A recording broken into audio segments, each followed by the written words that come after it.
Nagsimula sa simple na pasulyap-sulyap, nagpapapansin sa'yo.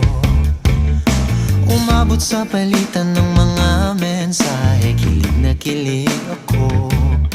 Kumusta, kain na, hello, magandang umaga. Ingat ka, pahinga, huwag kang masyadong magpupuyat pa.